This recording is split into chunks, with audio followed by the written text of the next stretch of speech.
महाराष्ट्र सरकारने विधानसभा निवडणुकीआधी मुख्यमंत्री माझी लाडकी बहीण योजना सुरू केली होती. लाडकी बहीण योजनेअंतर्गत महिलांना दर महिन्याला 1500 रुपये दिले जातात.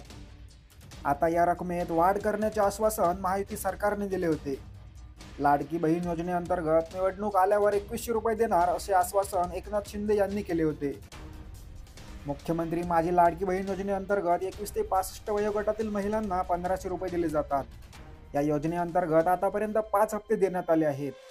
आता पुढचा 6वा हप्ता कधी देणार याकडे सर्व महिलांचे लक्ष लागले आहे.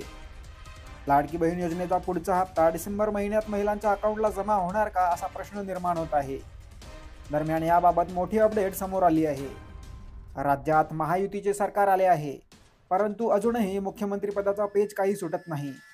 महायुती सरकारमधून कोण मुख्यमंत्री होणार याकडेच सर्वांचेच लक्ष लागले आहे. येत्या 2-3 दिवसात मुख्यमंत्रीपदाचा चेहरा निश्चित होईल. त्यानंतर महाराष्ट्राला नवं सरकार मिळेल, परंतु यामुळे लाडकी बहीण योजनेचा हप्ता पुढे जाण्याची शक्यता वर्तवली जात आहे. जर नोव्हेंबर महिन्यात सत्ता स्थापन झाली तर पुढच्या महिन्यात तुम्हाला लाडकी बहीण योजनेचा हप्ता दिला जाईल. परंतु जोपर्यंत सत्ता स्थापन होत नाही तोपर्यंत महिलांना 6व्या हप्त्यासाठी वाट पाहावी लागणार असल्याचं दिसत आहे.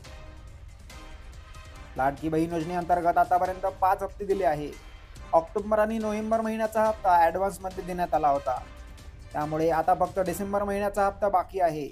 तो हप्ता देखील पुढच्या महिन्यात दिला जाऊ शकतो.